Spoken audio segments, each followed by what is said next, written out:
waa qaybo ka mid ah howlwadeennada kala duwan ee dalladda dhalinyarada Somalilan ee Sonyo oo ay hogaaminayaan hoggaanka iyo madaxda dalladaasi oo si wadajir ah uga qayb qaadanaya olole nadaafadeed oo maanta laga bilaabay suuqa Waaheen ee magaalada Hargeysa oo dhowaan dab xooggan oo qabsaday oo dhulka la simay.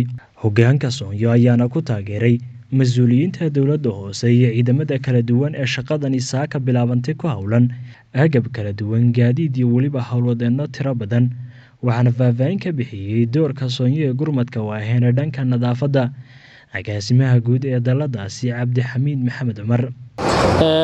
waxaanu dallada dhalinyarada Somaliland ee Sonyo maanta waxaanu ka qayb qaadanaynaa annagoo ka qayba ururada bulshada rayidka ah inaanu macadaad iyo dadba keenno iyo qalabba oo aanu kaga qayb qaadanno xaadhista iyo clearance-ka site-ka ama meeshii dabku ka dhacay.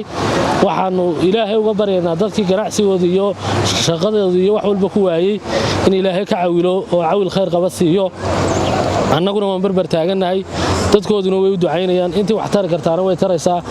waxaan aad iyo aad ugu soo jeedinaynaa cid kasta oo muxsaniina ama Soomaali ha ahaato ama ajnabi inay ka qayb qaataan dibudhiska suuqa iyo dhaqaale u samaynta dadkii halkaa ku tabaaloobay.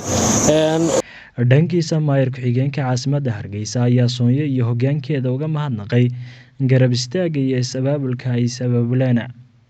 maanta waa maalin taariikhiya, waa maalin aynu isku geynay cududeennii iyo awoodeennii si aynu dhibaatadii nagu dhacday ee suuqa Waaheen ku habsatay inaynu nadiifinno, aynu ka gurno meeshii gubatay, wixii qashina iyo wixii iskaraaba bir iyo hadhaaya. maanta waxa weeyaan waa maalin shacabka jamhuuriyadda Somaliland gobollada kala duwan, degmooyinka kala duwan, ururada rayidka, ururada maxalliga in qof walba awoodiisii iyo gobonimadiisii halkan la iskugu keenay.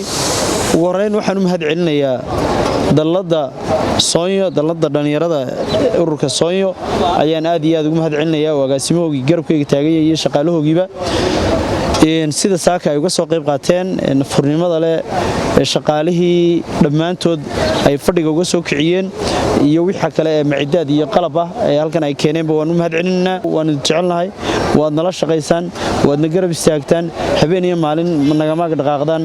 guud ahaan waa idin mahad celinaynaa.